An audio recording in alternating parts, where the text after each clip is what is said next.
గెలిపించొద్దు అని చెప్పి ఆయన పిలుపునిస్తున్నాడు. అది టీడీపీకి సంబంధించిన అంశం కదా, అది కొద్దిగా ఇబ్బందికరంగా మాట్లాడలేదా పొత్తులో?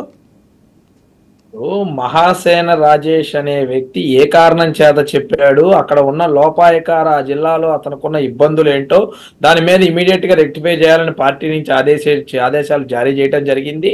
ఖచ్చితంగా మహాసేన రాజేషే కాదు, ఈ రాకేషే కాదు, ఎవరైనా సరే కూటమికి వ్యతిరేకంగా పనిచేస్తే వారి మీద శాతం ఉంటాయి.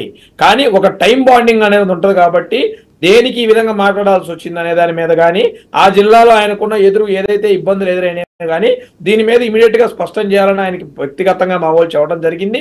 అతను కనుక రెక్టిఫై చేయకపోతే అతని మీదైనా యాక్షన్ తీసుకోక తప్పదు. అందులో ఎటువంటి సందేహం. డ్యామేజ్ అవుతుంది కదా పోలింగ్ సమయంలో, డ్యామేజ్ అయిన తర్వాత ఇంకా ఏం తీసుకుంటే ఏంటి సమయం దాటిపోయాక?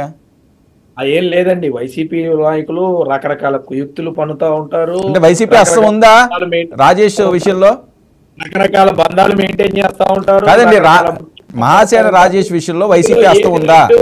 ఇందులో ఏది రైటు ఏది రాంగ్ అనేది తెలియాల్సిన అంశం. ఖచ్చితంగా ఒక కొన్ని గంటలు మాత్రం ఓపిక పడితే ఖచ్చితంగా దాని మీద సరైన క్లారిటీ వస్తుంది. మేము చాలా క్లియర్ గా చెప్పాం, కూటమికి వ్యతిరేకంగా మాట్లాడకూడదు. కూటమి మాట ప్రకారం త్యాగాలకు ప్రతి ఒక్కరు సిద్ధం అవ్వాల్సిందే. ఏదైనా సరే ఇబ్బందులు ఉంటే సమన్వయ కమిటీ ఉంది, సమన్వయ కమిటీ దృష్టికి తేవాల్సిన అవసరం ఉంది.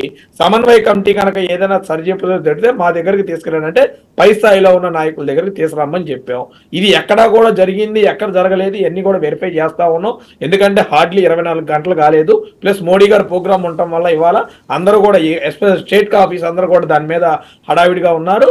అయినా ఆ టీం వర్క్ చేస్తా ఉంది. ఏదైనా సరే ఎవరి హస్తంతోనో ఎవరి వర్గంతోనో ఇక్కడ పవన్ కళ్యాణ్ గారిని కించపరిచే విధంగా కనుక చేస్తే బ్లెంటెడ్ గా చర్యలు తీసుకోవటానికి తెలుగుదేశం పార్టీ సిద్ధంగా ఉందని మరోసారి తెలియజేస్తా ఉన్నాం. ఓకే, ఏంటి మెగా ఫ్యాన్స్ రెబల్ ఫ్యాన్స్ ఇద్దరు ఏకమయ్యారట ఉభయ గోదావరి జిల్లాల్లో.